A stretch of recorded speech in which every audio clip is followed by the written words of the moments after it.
अपने बच्चों का पालन ऐसे करो कि आपके बच्चे अपने बच्चों को आपकी कहानी बड़े गर्व से सुनाएं। नमस्कार, मैं Vivek Bindra, founder and CEO बड़ा बिजनेस.com। आज बात करेंगे बच्चों को काबिल बनाने का सबसे बड़ा रहस्य।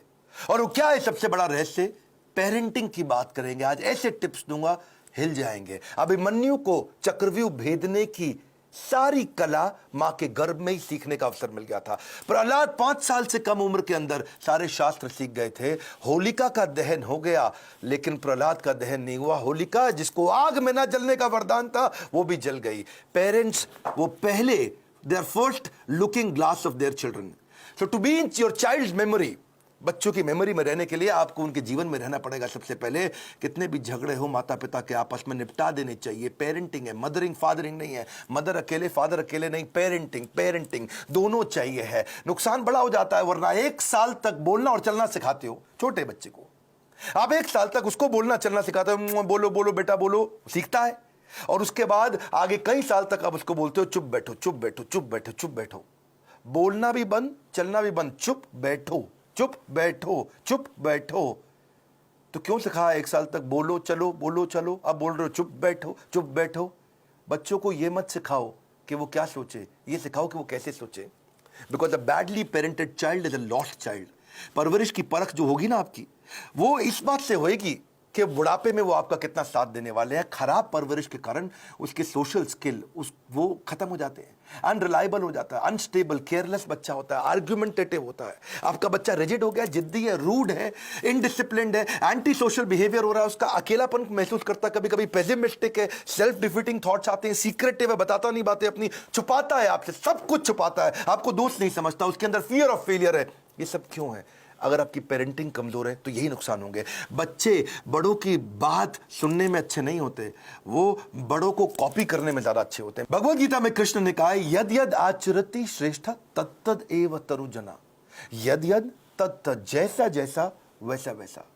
मेरी बात समझिएगा, जैसा जैसा फादर कहेगा वैसा वैसा बच्चा नहीं करेगा, पर जैसा जैसा फादर करेगा वैसा वैसा बच्चा अपने आप करेगा। क्या मतलब हुआ? अगर आप बोलोगे तो नहीं मानेगा, आप करोगे तो अपने आप करेगा। इसका मतलब बच्चे कॉपी करना जानते, सुनना नहीं जानते। आप उन्हें इंस्ट्रक्शन मत दो, इंस्पिरेशन क्रिएट करो, वो अपने आप करेंगे। जैसा जैसा लीडर कहेगा वैसा वैसा फॉलोअर नहीं करेगा, लेकिन जैसा जैसा लीडर करेगा वैसा वैसा फॉलोअर अपने आप करेगा। और यही माता पिता और बच्चों के साथ भी होता है। एक बात समझिए कि greatest mark of parent is how they treat their child when no one is looking. जब कोई नहीं देख रहा हो, आप अपने बच्चों को कैसे डील करते हैं। 3 F याद रखिएगा। फर्म रहिए बच्चों के साथ, जो काम की बात है उस पर टिके रहिए, फेयर रहिए, जबरदस्ती सजा मत दीजिए, और फ्रेंडली भी रहिए ताकि कभी सजा देनी भी पड़ जाए तो मित्रवत व्यवहार बना रहे आपका उसके साथ में।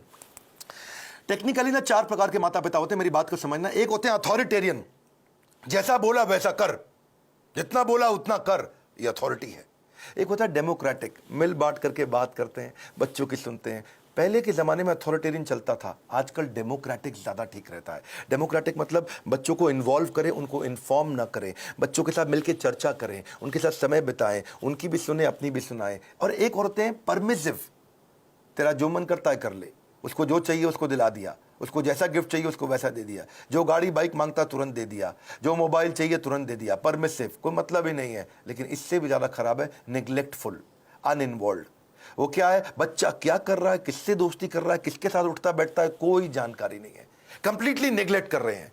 आप कौन है? अथॉरिटेरियन है, जितना बोला उतना कर। डेमोक्रेटिक है, मिल बांट के रिश्ता बनाते हैं। परमिसिव है, जो करना है कर। नेग्लेक्टफुल, पता ही नहीं है कि क्या कर रहा है वो। तो 4 में से सबसे अच्छा है डेमोक्रेटिक पेरेंट होना। बिकॉज आप नहीं तो बच्चा बर्बाद हो जाता है, वो झूठ बोलना शुरू कर देता है। और अगर वो ज्यादा झूठ बोल रहा है, इसका मतलब आपने बहुत रिएक्ट किया था उसकी पुरानी गलतियों के ऊपर, और फिर वो सीक्रेटिव हो जाता है और अपनी बातें नहीं बताता। मैदान में हारा हुआ इंसान तो जीत सकता है, लेकिन मन से हारा हुआ इंसान कभी नहीं जीत सकता। तो मन से ना हारे बच्चा। अब सुनिए पेरेंटिंग के असली टिप्स। पहला टिप, इनकरेज करिए अपने बच्चे को, वो बचपन से इनोवेटिव थॉट प्रोसेस बिल्ड करें। उसको ऐसे प्रश्न पूछिए कि वो इनोवेशन बिल्ड कर सके। दूसरा, उसके साथ बैठ के किताबें पढ़िए और अच्छे वीडियोस देखिए। ये नहीं उसको बता दिया, उसके साथ बैठिए, खुद भी पढ़िए, चर्चा करिए उसके साथ में। तीसरा, कुछ क्वेश्चनिंग का आपस में फॉर्मेट बिल्ड करिए, म्यूचुअल क्वेश्चनिंग, कुछ वो आपसे पूछे, कुछ आप उससे पूछो, और खास तौर से आप उससे पूछो, वो आंसर करे, ज़्यादा बोलेगा, रिलेशनशिप बनेगा। प्ले विद योर चाइल्ड, उसके साथ खेलिए, फ्रेंडशिप इज द की। उसकी दोस्ती हो गई तो आपसे कभी मन नहीं चुराएगा। अगला मेरा पॉइंट है बजटिंग। बच्चे को बजटिंग सिखाओ, उससे उसके इमोशनल रिक्वायरमेंट कम होगी, इंटेलेक्चुअल कैपेबिलिटी बढ़ेगी। बजटिंग का मतलब क्या हुआ? आप उसको बता सकते हो कि भाई तुम्हें 500 रुपया हफ्ता दूंगा, उदाहरण है, आप अपनी कैपेसिटी के हिसाब से डिसाइड कर लो। 500 रुपया हफ्ता मतलब 2000 रुपया महीना मिलेगा तुमको। अब तुम्हें कोई गेम खरीदनी है, कोई खिलौना खरीदना है, बहुत इच्छा कर रही है, लेकिन तुम्हारे बजट में नहीं आता, तो तुम एक महीना रुको, अगले महीने जब तुम्हारे पास 2000 की जगह 4000 हो जाएंगे तब खरीद लेना। अगर वो 6000 का है तो 3 महीना रुको, 3 महीने बाद खरीद लेना, पैसा इकट्ठा करो। इससे वो अपनी इमोशनल डिजायर्स को रेगुलेट करना सीख पाएगा। उसको बचपन से आपने थोड़ा थोड़ा फाइनेंस सिखा दिया, वो बचपन में ही कैलकुलेटर लेकर के समझने लग जाएगा, हिसाब लगाने लग जाएगा। उसको लर्निंग, स्पीकिंग, रीडिंग, राइटिंग, इसको बोलते हैं LSRW, इसकी प्रैक्टिस कराओ। अब कभी भी अगर कोई कहानी भी सुनानी हो बच्चों को, तो कहानी किसकी सुनाओ? कुछ हेल्दी फूड के बारे में, खाने की ईटिंग हैबिट्स के बारे में, या कुछ सक्सेस के बारे में कहानी सुनाइए। क्वेश्चन आंसर की टेक्निक बहुत काम आती है। उसको सिनेरियोज देकर के क्वेश्चंस करो कि अगर ऐसा हो तो क्या करना चाहिए, ऐसी परिस्थिति में क्या करना चाहिए, तो वो सोचेगा। जब वो अच्छा सोचेगा, उत्तर देगा आपको, तो अपने आप सफल होगा। उसको पैशन ओरिएंटेड कंटेंट दिखाओ। उसका वीडियो गेम खेलने का मन करता है, उसके अंदर देखो स्किल क्या है, उस स्किल के हिसाब के वीडियोज उसके साथ बैठ के देखो, उस स्किल के हिसाब के उसको स्किल की ट्रेनिंग भी दिलाओ। उसको अगर वो बाहर खेलने नहीं जा रहा है, अंदर केवल कंप्यूटर गेम पे लगा है, या केवल बाहर खेलने जा रहा है और कंप्यूटर पे बिल्कुल नहीं बैठता, इक्वल वेटेज दो। कंप्यूटर गेम्स से भी बच्चे का माइंड शार्प होता है, और बाहर भी खेलने जाए। यानी कि फिजिकल और इंटेलेक्चुअल दोनों कैपेबिलिटीज उसकी बिल्ड करनी जरूरी है। आप उसको अलग अलग सिनेरियो के जब क्वेश्चंस करते हो ना, तो उसमें रिस्क और फेलियर को भी थोड़ा थोड़ा आने दो उसकी लाइफ में। थोड़ा स्मॉल रिस्क, स्मॉल फेलियर आने दो, तभी बाउंस बैक करना सीखेगा। उससे वो प्रॉब्लम सॉल्व करनी सीखेगा, और problem solving is a game changer. मेरा एक इंपॉर्टेंट सजेशन है, अपने बच्चे के साथ में मोटिवेशनल कंटेंट बैठ करके कंज्यूम करें, यानी इससे उसका कैन डू एटीट्यूड बढ़ेगा।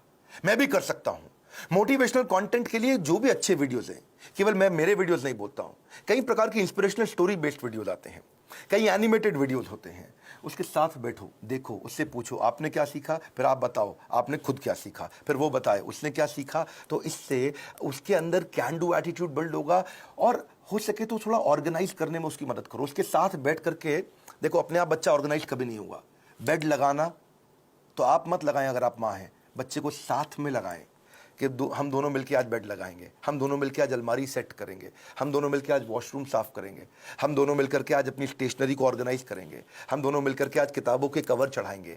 और उसके बाद धीरे धीरे आप उसको बोले अब तुम करके दिखाओ, पहले आप करो और वो करे साथ में, फिर उसके बाद उसको बोलो अब तुम अकेले करके दिखाओ मुझको। उसकी थॉट प्रोसेस अगर बिल्ड होना शुरू हो जाए तो उसको प्रेज करो, तारीफ करो। उसको कभी कोई स्टोरी सुनानी हो तो ग्रोथ माइंडसेट की स्टोरी सुनाओ। आपको उसकी तारीफ करनी, actions that are appreciated they get repeated. तो जिस एक्शन पे आप उसको अप्रिशिएट करेंगे, उस एक्शन को बार बार लेगा। जिस व्यवहार पे दोगे पुरस्कार, उसी को तो वो दोहराएगा बार बार। और आप क्या करें, जब भी चर्चा करनी हो, गोल ओरिएंटेड चर्चा करो, फ्री फ्लो चर्चा नहीं होनी चाहिए। और क्या मजे हो रहे हैं, बस आप लगे ही हुए, इसके बाद कुछ भी बात किए जा रहे हैं। सोचिए मैं इसको कैसा बनाना चाहता हूं, उस सब्जेक्ट की कहानियों पे चर्चा करो, गोल ओरिएंटेड। हाँ, बच्चे को माइक्रो मैनेज मत करिएगा कभी भी। छोटी मोटी गलतियां करता है, करने दो, हर समय नहीं टोकना। आप पॉजिटिव साइड बिल्ड करिए, नेगेटिव साइड अपने आप चली जाएगी। नेगेटिव साइड को मना करोगे कभी नहीं जाएगी। तो इसलिए पॉजिटिव सोल्यूशन ओरिएंटेड क्वेश्चन पूछो। अगर वो कोई गलती कर भी देता है, बताओ मत तूने ये गलत किया, उससे पूछो इसको और अच्छे से कैसे कर सकते थे बेटा, इससे अच्छा तरीका क्या है, ये क्या है, पॉजिटिव सोल्यूशन ओरिएंटेड क्वेश्चन। बेटा आपको क्या लगता है सबसे इंटेलिजेंट बच्चे इसको कैसे हैंडल करते, बेटा आपको क्या लगता है सबसे अच्छा तरीका इसको करने का क्या हो सकता है।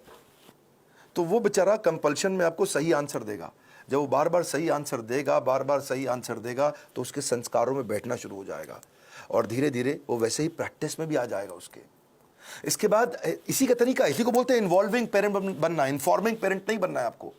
और तभी आप उसके सोशल स्किल और इमोशनल लर्निंग्स बिल्ड कर सकोगे। जो मैंने बजटिंग बताया था, मुझको याद आया, इससे उसकी इमोशनल ग्रेटिफिकेशन को आप डिले भी कर सकते हो। इमोशनल ग्रेटिफिकेशन डिले होगी तो बच्चा कहां से कहां पहुंच जाएगा। आप रूटीन बनाने का प्रैक्टिस करिए, पहले खुद का रूटीन बनाइए, तभी बच्चे का बनेगा। ये नहीं कि आप आजकल वर्क फ्रॉम होम में बिस्तरे पे पड़े हुए हैं तो बच्चा भी ऐसे ही लेटा रहेगा, बैठेगा, अपनी क्लास नहीं अटेंड करेगा वो।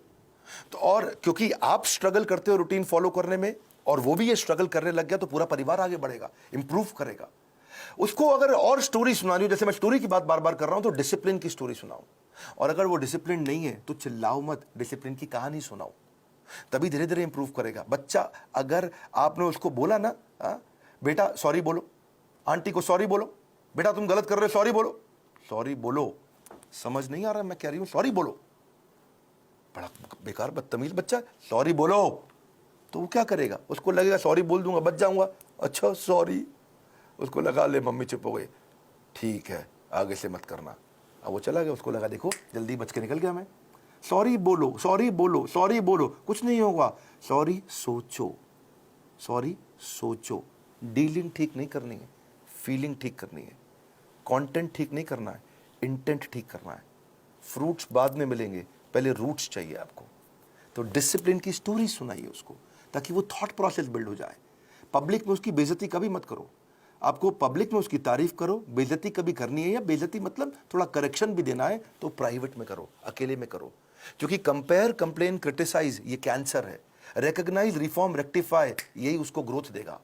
बात समझिए कि आप उसका नेचर बदल ही नहीं सकते, आपको नेचर बिल्ड करना है, नेचर बदलना नहीं है, नेचर डेवलप करना है आपको। कभी परेशान हो तो उसको हग करो, उसको पॉजिटिव टच दो अपना, तभी बात बनेगी आपकी। उसको नए नए प्रकार के स्किल सेट सिखाओ। आजकल तो कोडिंग बचपन से बच्चों को सिखा रहे हैं। 5 साल का बच्चा भी आजकल मोबाइल ऐप बनाने की तैयारी कर रहा है। Code academy, white hat junior, code monkey, code Avengers, ये बहुत सारे अपॉर्चुनिटीज है जहां से आप बच्चे को कोडिंग सिखा सकते हैं।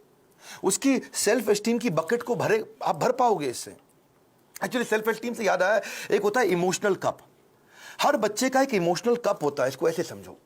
जिस बच्चे का इमोशनल कप खाली हो जाता है वो बच्चा बहुत गलत डायरेक्शन में जाता है। जिसका इमोशनल कप भरा होता है वो हाई सेल्फ एस्टीम के साथ ठीक आगे चलता है।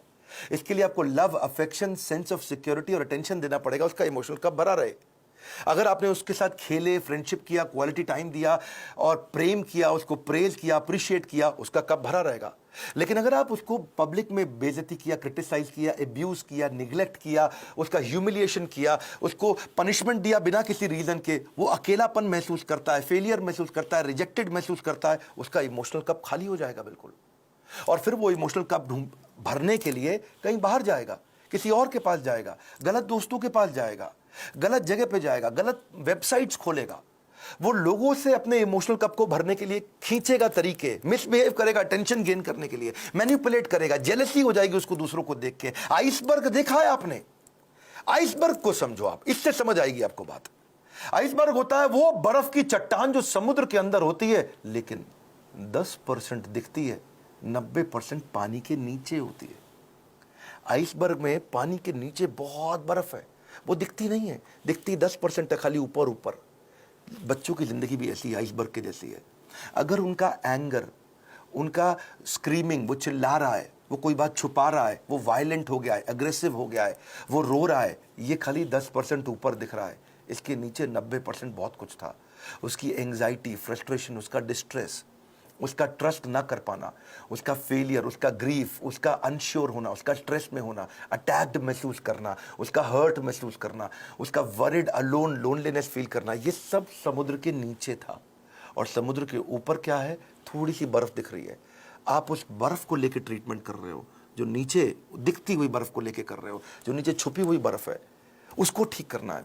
इसलिए करेक्शन नहीं, इंस्पिरेशन। बच्चे, पता है, अगर आपको उनको सफल बनाना है, उनकी सफलता का स्कोर बोर्ड बना दो, गेमिफाई कर दो। इसको क्या बोलते हैं? Gamification of value inculcation. अगर आप उनमें संस्कार डालना चाहते हो तो गेमिफाई कर दो उसको। इसको गेम देखो, बिकॉज अगर स्कोर बोर्ड बना दोगे ना तो वो जीतना चाहेंगे। देखा आपने, क्रिकेट का स्कोर बोर्ड होता है, बास्केटबॉल का स्कोर बोर्ड होता है। जैसे स्कोर बोर्ड चालू होता है, बच्चे जल्दी खेलते हैं, एनर्जी से खेलते हैं। जब टेस्ट प्रैक्टिस मैच होता, क्रिकेट में भी पहली बॉल प्रैक्टिस बॉल फेंकते, सुना आपने? कौन खेलता है? उसने बल्ला घुमाता नहीं बच्चा, ठीक, क्या फर्क पड़ता है, आउट भी हो जाए तो भी कोई फर्क नहीं पड़ता। लेकिन जैसे ही स्कोर बोर्ड शुरू होता है, बच्चे जान लगा के खेलते हैं, अबे जीतना है अपने को, एनर्जी आ जाती है उनकी। वैसे ही आप भी कुछ इसको वैल्यू, संस्कारों को बिल्ड करने के लिए गेम क्यों नहीं बना देते? कोई टोकन लेके आओ बाजार से, उस पर 1 रुपया, 2 रुपया, 5 रुपया, 10 रुपया लिखो टोकन पे, और उनके साथ डिस्कस करो। अगर ये बिहेवियर करोगे तो तुम्हारे इस बॉक्स के अंदर मैं 2 रुपए का टोकन डालूंगी, 5 रुपए का डालूंगी, 10 रुपए का डालूंगी, या डालूंगा अगर आप पिता हैं तो। और अगर तुमने ये गलत बिहेवियर किया तो ये टोकन बाहर निकल जाएगा, तुम्हारा रोज का स्कोर बोर्ड बनेगा शाम को। अगर वो सुबह टाइम से उठा तो 2 रुपया मिला, अगर उसने ब्रश टाइम से किया तो 2 रुपया मिला। रुपया मतलब पॉइंट, आपने बोला, मैं पॉइंट कह रहा हूं, उसको रुपया दें या पॉइंट दें, लेकिन बाद में उसको रिडीम करने का तरीका बना दो, है जी। अगर टाइम से होमवर्क किया तो 5 नंबर मिल गए या रुपया मिल गया। अगर आप वो समय से सोने चला गया तो 2 रुपया मिल गया। अगर वो समय से खाना खाएगा तो 7 रुपया मिल गया। अगर टेंट्रम करेगा तो काट लो, सामान फेंक रहा है इधर उधर तो काट लो, उसमें से निकाल लो, चिल्ला रहा है, गाली दे रहा है तो 7 रुपया निकाल लो। अगर मिसबिहेव कर रहा है माता पिता के साथ तो 10 रुपया निकाल लो। ओबे नहीं कर रहा आपकी बात, 7 रुपया निकाल लो। किसी को गाली देता है, थूक देता है किसी के ऊपर, तो 10 रुपया निकाल लो। तो आपने तरीका निकाला।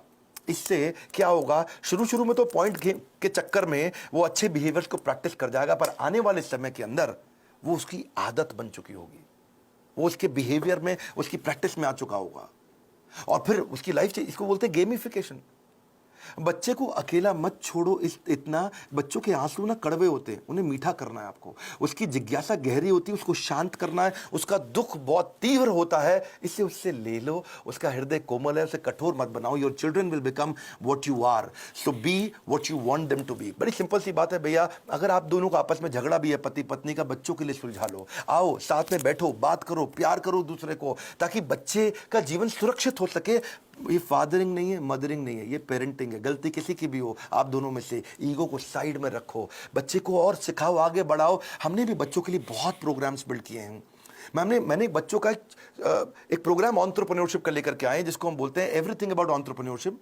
और वो स्टूडेंट्स के लिए, अर्ली एज से बच्चे सीखते हैं कि वो कैसे छोटा छोटा बिजनेस शुरू कर सकें, कैसे पहले 100 कस्टमर को अट्रैक्ट करें, कैसे वो अपनी सेल्फ कोचिंग डायरी बनाए, कैसे वो कंपटीशन को समझें, कैसे वो प्रोडक्टिव हो सके, कैसे वो अपनी कम कॉस्ट के अंदर बिजनेस शुरू करें, बिजनेस को प्लान कैसे करें, फाइनेंशियल डिसिप्लिन क्या होता है, कॉस्ट को कैसे ऑप्टिमाइज करते हो, low cost marketing, low cost branding क्या है, $0 मार्केटिंग क्या है, 60 सेकंड में सेल्स की पिच कैसे दे दी जाए, सेविंग्स को वेल्थ कैसे बनाए, कंपनी को शुरू कैसे करते हैं, कंपनी फॉर्मेशन का तरीका क्या है, 2-4 लोगों को अगर हायर भी करेगा शुरू में तो एफिशिएंसी कैसे बिल्ड करेगा, हाई परफॉर्मेंस कल्चर कैसे लेके आएगा, स्कोरबोर्ड्स अपने कैसे बनाएगा, एम्प्लॉइज को एंटरप्रेन्योर कैसे बनाएगा, कंज्यूमर इनसाइट क्या होती है, कस्टमर को कैसे समझेगा, प्रोडक्ट बनाने का तरीका क्या है, कम खर्चे में बिजनेस शुरू करने के सारे आइडियाज, चाहे वो चैटबॉट बनाए, फ्री के चैटबॉट मिलते हैं।